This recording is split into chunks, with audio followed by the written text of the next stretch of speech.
Hello दोस्तों, आज हम लोग पढ़ने वाले हैं जॉइंट्स के बारे में। तो वीडियो को अंत तक देखिएगा, आपके जितने भी क्वेश्चन होंगे सभी क्वेश्चन सॉल्व होंगे, ये मेरा वादा है। ठीक है। तो जॉइंट्स यानी ऑर्थरोज, जॉइंट्स यानी कि ऑर्थरोज, जॉइंट्स किसे बोलते हैं? ऑर्थरोज को। ठीक है। जॉइंट्स का मतलब होता है जहाँ पे दो चीज़ कोई चीज़ जुड़ता है, यानी कि जोड़। ठीक है। ऑर्थरोलॉजी, स्टडी ऑफ जॉइंट्स। ऑर्थरोलॉजी किसको बोलते हैं? जॉइंट्स के स्टडी को ऑर्थरोलॉजी बोलते हैं। ठीक है। जॉइंट्स के अब डिफिनेशन देख लेते हैं। Point of contact between bones, bones के बीच में कॉन्टैक्ट हो या फिर बोन्स और कार्टिलेज के बीच में। तो बोन और बोन के बीच में कॉन्टैक्ट होगा या फिर बोन और कार्टिलेज के बीच में, तो उसे हम लोग क्या बोलेंगे? जॉइंट्स बोलेंगे। और जॉइंट्स होता क्यों है? क्योंकि ये जितने भी हम लोग मूवमेंट करते हैं ना, वो सब जॉइंट्स के कारण ही पॉसिबल हो पाता है। अगर जॉइंट्स नहीं हो पाएगा तो क्या हम लोग चल पाएंगे? नहीं ना। हाथ कोई हिला पाएंगे? नहीं। इसीलिए जॉइंट्स ज़रूरी है। ठीक है। जॉइंट्स को दो दो बेसिस पे डिवाइड किया गया है। पहला क्या है? स्ट्रक्चरल पे और फंक्शनल। तो स्ट्रक्चर के बेसिस पे इसे 3 भागों में डिवाइड किया गया है और फंक्शनल के बेसिस पे भी 3 भागों में डिवाइड किया गया है। स्ट्रक्चरल के बेसिस पे होता है फाइब्रस, कार्टिलेजिनस एंड साइनोवियल। ठीक है। फाइब्रस और फंक्शनल के बेसिस पे देखा जाए तो सिन ऑर्थरोजेज, ठीक है, एम्फी ऑर्थरोजेज एंड डायऑर्थरोजेज। फाइब्रस को ही सिन ऑर्थरोजेज भी बोलते हैं। ठीक है। फाइब्रस जॉइंट्स को ही सिन ऑर्थरोसिस बोलते हैं, कार्टिलेजिनस को ही एम्फी ऑर्थरोसिस बोलते हैं और साइनोवियल को ही डाई ऑर्थरोसिस बोलते हैं। ठीक है। तो फाइब्रस को सिन ऑर्थरोसिस, कार्टिलेजिनस को एम्फी ऑर्थरोसिस और साइनोवियल को डाई ऑर्थरोसिस। और फाइब्रस में क्या होता है? फाइबरस में जो होता है ना, सब बोन्स एक दूसरे से फ्यूज होता है फाइबर्स के थ्रू। ठीक है। और इसमें कोई भी मूवमेंट नहीं देखने को मिलता है। ठीक है। इसमें मूवमेंट नहीं देखने को मिलता है फाइब्रस वाले में। और कार्टिलेजिनस वाला में इसमें स्लाइटली मूवमेंट देखने को मिलता है। ठीक है। थोड़ा सा मूवमेंट देखने को मिलता है। और साइनोवियल वाले के देखा जाए तो इसमें बोन्स जो है ना फ्रीली मूवेबल होता है ना, बहुत ज़्यादा मूवमेंट इसमें देखने को मिलता है। तो हम लोग पहले याद करते हैं फाइब्रस का दूसरा नाम क्या हो गया? सिनॉर्थरोजेज, जिसमें हल्का सा मूवमेंट देखने को मिलता है, यानी कि नहीं सॉरी, इसमें कोई मूवमेंट देखने को नहीं मिलता है। तो फाइब्रस यानी कि सिन ऑर्थरोजेज, जिसमें कोई भी मूवमेंट नहीं देखने को मिलता है और ये फाइबर्स के थ्रू जुड़े होते हैं। ठीक है। कार्टिलेजिनस की बात किया जाए, जिसे एम्फी ऑर्थरोजेज भी बोलते हैं। कार्टिलेजिनस को क्या बोलते हैं? एम्फी ऑर्थरोजेज। और इसमें थोड़ा सा लिटिल मूवमेंट देखने को मिलता है। ठीक है। स्लाइटली मूवेबल होता है। और साइनोवियल की बात किया जाए तो डाई ऑर्थरोजेज यानी कि फ्रीली मूवेबल होता है। इसमें मूवमेंट बहुत ज़्यादा देखने को मिलता है। इन सबसे ज़्यादा मूवमेंट साइनोवियल में देखने को मिलता है, तो ये बात याद रखिएगा। ठीक है। तो अब एक एक करके हम लोग सभी जॉइंट्स को देखते हैं। ठीक है। सबसे पहले हम लोग पढ़ेंगे इसको फाइब्रस जॉइंट्स, यानी कि ई मूवेबल जॉइंट्स, इसमें कोई भी मूवमेंट नहीं होगा। और इसी को सिन ऑर्थरोजेज भी बोलते हैं। क्या बोलते हैं? सिन ऑर्थरोजेज। ठीक है। सिन ऑर्थरोजेज। ठीक है। तो अब फाइब्रस जॉइंट्स का पहला एग्जांपल क्या है? सूचर। सूचर होता कहाँ पे है? तो सूचर हम लोग के ब्रेन में, क्रैनियम बोन जो होता है ना, क्रैनियम बोन, उसमें देखने को मिलता है सूचर्स। यानी क्रैनियम बोन एक दूसरे से सूचर्स के थ्रू फ्यूज होते हैं। ठीक है। और इसमें ये फाइबर्स के थ्रू ये जुड़े होते हैं। ये जो लाइनिंग जो दिख रहा है ना, यही सूचर्स है। ठीक है। डेंस फाइबर्स कनेक्टिव टिश्यू से जुड़ा होता है। इसमें कौन सा फाइबर्स होता है? Collagen fibre. ठीक है। कोलेजन फाइबर्स होता है। ठीक है। किसके थ्रू? तो फाइब्रस जॉइंट के थ्रू। ठीक है। तो फाइब्रस जॉइंट का 2 एग्जांपल है। कौन सा? सूचर और गोम्फोसिस। सूचर्स किसके बीच में होता है? क्रैनियल बोन के बीच में होता है। और गोम्फोसिस होता है दांत और जौ के बीच में। ठीक है। तो अब फाइब्रस जॉइंट्स में इतना ही है। तो अब हम लोग आगे चलते हैं। अब देखते हैं कार्टिलेजिनस जॉइंट्स, यानी कि स्लाइटली मूवेबल। कार्टिलेजिनस जॉइंट्स जो होता है सो स्लाइटली मूवेबल होता है। और स्लाइटली मूवेबल होता है और इसे एम्फी ऑर्थरोजेज भी बोलते हैं। स्लाइटली मूवेबल होता है और इसे एम्फी ऑर्थरोजेज भी बोलते हैं। ठीक है। तो इसमें क्या होता है ना कि दो बोन जो होता है ना, वो कार्टिलेज के थ्रू जुड़ा होता है। दो बोन के बीच में कार्टिलेज है जो कि जोड़ता है इसको, इसीलिए इसे कार्टिलेजिनस जॉइंट्स बोलते हैं। एम्फी ऑर्थरोजेज क्यों? क्योंकि देखो, उधर जो था सिन ऑर्थरोजेज में कोई मूवमेंट नहीं था और डाईऑर्थरोसिस में थोड़ा सा स्लाइटली मूवमेंट देखने को मिला था और दोनों के बीच में होता है। एम्फी मतलब डुअल नेचर होगा, हल्का हल्का मूवेबल होता है, इसलिए इसे एम्फी ऑर्थरोसिस बोलते हैं, ठीक है। और इसका एग्जाम्पल कहाँ पे देखने को मिलता है, तो इंटरवर्टिब्रल डिस्क जो होता है ना, वहाँ पे इसका एग्जाम्पल से देखने को मिलता है। इंटरवर्टिब्रल डिस्क है ये। और प्यूबिक सिम्फेसिस इंटरवर्टिब्रल डिस्क कहाँ पे मिलता है, वर्टिब्रा के बीच में, दो वर्टिब्रा के बीच में होता है इंटरवर्टिब्रल डिस्क। ये एक वर्टिब्रा है और ये फिर ये दूसरा वर्टिब्रा, और दोनों के बीच में ये जो ब्लू कलर का दिख रहा है ना, यही है इंटरवर्टिब्रल डिस्क। और एक कार्टिलेज का होता है, ठीक है, कार्टिलेज का होता है, और इसीलिए इसे क्या बोलते हैं, इंटरवर्टिब्रल डिस्क। और दूसरा कहाँ पे देखने को मिलता है एग्जाम्पल, प्यूबिक सिम्फाइसिस कहाँ पे होता है, हिप जॉइंट से, दोनों हिप बोन जो होता है ना, कॉक्सल बोन, वो जुड़े होते हैं वेंट्रली आगे से प्यूबिक सिम्फाइसिस के थ्रू, और यही प्यूबिक सिम्फाइसिस क्या होता है, कार्टिलेज का बना होता है, ठीक है। और तीसरा एग्जाम्पल कार्टिलेजिनस जॉइंट्स का देखने को मिलता है ये रिब्स और स्टर्नम के बीच। और यहाँ पे जो कार्टिलेज होता है इसे क्या बोलते हैं, कोस्टल कार्टिलेज। कोस्टल का मतलब होता है रिब्स और कार्टिलेज का मतलब कार्टिलेज। तो रिब्स और स्टर्नम के बीच में जो ज्वाइंट्स होता है, ठीक है, वो किसके थ्रू जुड़ा होता है, कार्टिलेज के थ्रू। और यहाँ पे कौन सा कार्टिलेज होता है, कोस्टल कार्टिलेज, ठीक है। तो इसका कार्टिलेजिनस जॉइंट्स का हम लोग 3 एग्जाम्पल देखें, कौन सा, एक तो पहला था इंटरवर्टिब्रल डिस्क था, दूसरा प्यूबिक सिम्फाइसिस, और तीसरा स्टर्नम एंड रिब्स के बीच में, ठीक है, कोस्टल कार्टिलेज के थ्रू होता है। तो कार्टिलेजिनस जॉइंट्स भी हम लोग देख लिए। अब हम लोग देखने वाले हैं, अब हम लोग साइनोवियल जॉइंट्स के बारे में पढ़ेंगे, ठीक है। साइनोवियल जॉइंट्स जो कि ये फ्रीली मूवेबल होता है, कैसा होता है, फ्रीली मूवेबल होता है, और इसे डाईऑर्थरोसिस भी बोलते हैं। साइनोवियल जॉइंट फ्रीली मूवेबल होता है, डाईऑर्थरोसिस बोलते हैं।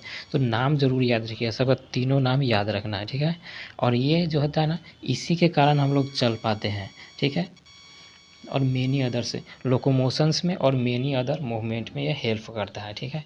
तो अब देखते हैं पहले साइनोवियल जॉइंट्स क्या होता है, उसके बाद देखेंगे कितने टाइप्स का होता है, ठीक है। तो साइनोवियल जॉइंट्स में होता है दो बोन जो होता है ना, तो एक दूसरे से जुड़े होते हैं और उसके बीच में गैप होता है, और उस गैप को क्या बोलते हैं, साइनोवियल कैविटी बोलते हैं, ठीक है। गैप जो होता है ना, उसे बोलते हैं हम लोग साइनोवियल कैविटी, ठीक है। देखो ये पहला बोन है, ये एक बोन है और ये एक बोन, दो बोन है, दोनों बीच जो दोनों बोन के बीच में क्या है, गैप है, इसे साइनोवियल कैविटी बोलते हैं। और इसमें साइनोवियल फ्लूइड होता है, ठीक है। इसमें क्या फील्ड होता है, साइनोवियल फ्लूइड। साइनोवियल फ्लूइड इसमें फील्ड होता है जो कि क्या करता है, फ्रिक्शन को रिड्यूस करता है। फ्लूइड नहीं होता तो सोचो दो बोन आपस में जब मूव करेगा, जब तो रगड़ खाएगा, और रगड़ खाएगा तो क्या होगा, फ्रिक्शन, और इससे बोन डैमेज हो जाएगा। तो उससे बचाने के लिए इसमें क्या होता है, साइनोवियल फ्लूइड होता है। और एक और चीज़ होता है, क्या होता है, ये बोन के ऊपर में जो ये वाला जो दिख रहा है ना, ये क्या है, आर्टिकुलर कार्टिलेज, दोनों बोन के ऊपर ये आर्टिकुलर कार्टिलेज है, और ये भी फ्रिक्शन को रिड्यूस करता है। और साइनोवियल जॉइंट्स के ऊपर एक साइनोवियल मेम्ब्रेन का कवरिंग होता है जो कि फ्लूइड को वहाँ पे घेर के रखता है, ठीक है। और साइनोवियल मेम्ब्रेन जो होता है ना, इसके बाहर भी एक कैप्सूल का फाइब्रस कैप्सूल होता है, ठीक है। आर्टिकुलर कैप्सूल जो फाइबर्स का होता है, इसे फाइब्रस कैप्सूल बोलते हैं, ठीक है। और इसी का एक और पिक्चर इधर देखते हैं, एक और डायग्राम समझते हैं। देखो ये एक बोन है, ये भी एक बोन है, ये भी एक बोन है, दोनों बोन के बीच में एक कैविटी है जो कि जिसमें क्या है, साइनोवियल फ्लूइड है। साइनोवियल फ्लूइड कैसा होता है, जेली लाइक होता है। जेली लाइक सबसे मतलब जैसे कच्चा अंडा देखे ना, बिना बॉयल किए हुआ, उसको जब फोड़िएगा तो जो उसमें से लिक्विड निकलता है, उस टाइप का लिक्विड होता है साइनोवियल फ्लूइड, ठीक है। और इसके बाहर एक साइनोवियल मेम्ब्रेन है और एक फाइब्रस कैप्सूल है, फाइबर्स का बना हुआ, ठीक है। तो अब हम लोग देखते हैं कितने टाइप का साइनोवियल जॉइंट्स है, वो देखते हैं, ठीक है। तो साइनोवियल जॉइंट्स 6 टाइप्स के होते हैं, ठीक है। साइनोवियल जॉइंट्स के कितने टाइप्स हैं, 6 टाइप्स हैं, टाइप्स ऑफ साइनोवियल जॉइंट्स। तो सबसे पहला टाइप्स ऑफ साइनोवियल जॉइंट्स में क्या है, ball and socket joints. Ball and socket joints की बात किया जाता है, इसमें क्या होता है, मैक्सिमम मोटिलिटी देखने को मिलता है, मैक्सिमम मोटिलिटी होता है, ठीक है। बॉल एंड सॉकेट जॉइंट में मैक्सिमम मोटिलिटी देखने को मिलता है, ठीक है। और ये जॉइंट्स जो है ना सर किस टाइप का होता है, एक जैसे कि ये पहला बोन है, ठीक है, ये पहला बोन में इसे एक सॉकेट टाइप का होता है और दूसरे बोन एक बॉल टाइप का होता है जो कि ऐसे आके उसमें ये सॉकेट्स है, ठीक है। इसमें बॉल आके इस तरह से फ्यूज होगा और इस तरह से इसे मूव करेगा, ठीक है। तो इसमें बॉल एंड सॉकेट टाइप्स का होता है, ठीक। इसका हम लोग देखते हैं यहाँ से फिगर से देखते हैं इसको। ये देखिए ये वाला जो है ना ये बॉल एंड सॉकेट जॉइंट्स है। एक बोन में इधर वाला पहले बोन में इधर क्या है एक सॉकेट टाइप का है, दूसरा बोन में ये बॉल टाइप का है और ये फ्रीली मूवेबल होता है, मतलब ये 360 मूव कर सकता है। जैसे कि हम लोग के हाथ शोल्डर में होता है तो इसे ऊपर नीचे लेफ्ट राइट ऊपर नीचे चारों तरफ इसे 360 इसमें इसे घुमा सकते हैं। तो बॉल एंड सॉकेट जॉइंट्स में सबसे ज़्यादा मूवेबल कहाँ पे मूवमेंट होता है बॉल एंड सॉकेट जॉइंट्स में, और इसे 360 डिग्री में घुमा सकते हैं, किधर भी चाहे जिधर भी चाहे उधर घुमा सकते हैं, ठीक है। तो बॉल एंड सॉकेट जॉइंट्स हो गया और इसके एग्जाम्पल्स देख लेते हैं बॉल एंड सॉकेट जॉइंट्स के, ठीक। तो बॉल एंड सॉकेट जॉइंट्स का एग्जाम्पल होता है शोल्डर जॉइंट। शोल्डर जॉइंट्स होता है between humerus and glenoid cavity of capsula, ठीक है, स्कैपुला में होता है, ठीक है। तो शोल्डर जॉइंट्स यानी कि यहाँ पे जो जॉइंट्स है ह्यूमरस यानी अपर लिम्स जो है ना इसका जो बोन होता है उसे ह्यूमरस बोलते हैं, और स्कैपुला या पीछे जो फ्लैट बोन दिखता है वो वाला, ठीक है, उसमें एक ग्लेनोइड कैविटी होता है जिसके थ्रू ये जुड़ा होता है। तो इसका पहला क्या है shoulder joints example ball and socket का। दूसरा एग्जांपल है हिप जॉइंट्स यानी पैर के जो थाई बोन्स जो है ना फीमर ये जुड़ा होता है पेल्विक गिडल्स के किसके थ्रू एसिटाबुलम के थ्रू। पेल्विक गिडल में एक कैविटी होता है जिसे बोलते हैं एसिटाबुलम, उसी के थ्रू जुड़ता है फीमर। तो बॉल एंड सॉकेट जॉइंट्स में मैक्सिमम मोटिलिटी शो करता है। ये दो इसका एग्जांपल दो है शोल्डर जॉइंट्स और हिप जॉइंट्स, ठीक है। तो याद रखना है हिंज जॉइंट। हिंज का मतलब क्या होता है हिंज को हिंदी में हम लोग क्या बोलते हैं कब्जा। जैसे कि हम लोग देखते हैं गेट में लगा होता है, गेट और चौखट के बीच में जो लगा होता है एक लोहे का उसे हम लोग क्या बोलते हैं कब्जा। वो क्या करता है ये एक ही डायरेक्शन में मूवमेंट शो करता है, क्या वो पूरा गेट खुल जाता है नहीं, ठीक है। तो इसे हम लोग हिंज जॉइंट्स बोलते हैं। जैसे कि आप लोग देख सकते हैं यहाँ पे डायग्राम में ये जो है ना ये है हिंज जॉइंट, ठीक है, ये हिंज है और ये सिर्फ ऊपर की ओर ये वाला जाएगा यहाँ पे खुलेगा, ये नीचे की ओर और इसे नीचे की ओर ले जाएंगे तो नीचे की ओर नहीं जाएगा, एक ही डायरेक्शन में मूवमेंट शो करता है, ठीक है। इसलिए इसे हिंज जॉइंट्स बोलते हैं। और हिंज जॉइंट्स कहाँ पे देखने को मिलता है हम लोगों को हिंज जॉइंट्स देखने को मिलता है एल्बो में। एल्बो जॉइंट्स ए वाला जॉइंट्स यहाँ पे। तो क्या ये देखो ये ऊपर की ओर जा रहा है, क्या ये नीचे की ओर मूवमेंट पॉसिबल है, नीचे की ओर इसे करेंगे तो नीचे की ओर नहीं जाएगा, तो ये एक ही डायरेक्शन में खुलेगा, इसलिए हिंज जॉइंट्स। और दूसरा नी जॉइंट्स, दूसरा इसका एग्जांपल कौन सा है नी जॉइंट्स यानी घुटने का जो जॉइंट्स है ना वो घुटने को क्या हम लोग पीछे की तरफ मोड़ सकते हैं पैर को, इनके आगे की तरफ मुड़ेगा नहीं मुड़ेगा, ठीक है।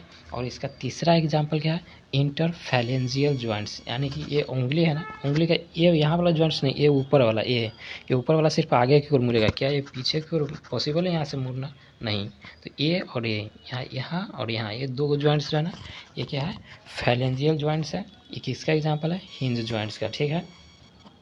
और तीसरा टाइप का एग्जांपल हम लोग देखने वाले हैं ग्लीडिंग जॉइंट्स। ये most simple types of joints, तो सबसे सिंपल टाइप ऑफ जॉइंट्स जो है ना तो कौन सा है ग्लीडिंग जॉइंट्स। इसमें क्या होता है ना कि एक बोन जो है ना दूसरे बोन के ऊपर ऐसे स्लिप करता है, ठीक है, आगे पीछे लेफ्ट राइट इस तरह से इस डायरेक्शन में मूव करता है, स्लाइटली मूवमेंट शो करता है, ठीक है। और किसके बीच में होता है बिटवीन कार्पल्स यानी एक कलाई का बोन जो है ना इसके बीच में और टार्सल्स यानी एरी का बोन जो है ना एंकल बोन उसमें। तो ग्लीडिंग जॉइंट्स का एग्जांपल क्या होगा बिटवीन कार्पल्स और बिटवीन टार्सल्स, दो जगह देखने को मिलता है ग्लीडिंग जॉइंट्स। तो ये याद रखिएगा। और ये सिंपलेस्ट टाइप ऑफ जॉइंट्स है, क्या है सबसे सिंपल जॉइंट्स यही है, ठीक है। इसके बाद हम लोग देखते हैं सैडल जॉइंट्स, ठीक है। इसके बाद हम लोग क्या देखने वाले हैं सैडल जॉइंट्स। सैडल जॉइंट्स थोड़ा सा नाम से ही आप लोग इसका एग्जांपल याद रखते हैं सैडल। जब हम लोग को कोई चीज़ अच्छा नहीं लगता है तो हम लोग क्या करते हैं उसको ऐसे निगेटिव दिखाते हैं, थंब को ऐसे नीचे हुए करके दिखाते हैं, ठीक है। तो इस तरह से हम लोग याद रखेंगे सैडल जॉइंट्स कहाँ पे देखने को मिलता है thumb and between carpals and metacarpals of thumb.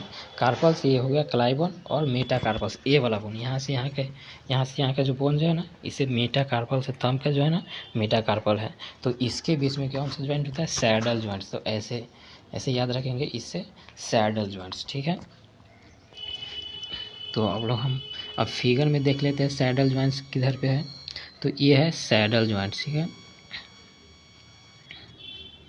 ये जो जॉइंट्स दिख रहा है ना, ये सैडल जॉइंट है।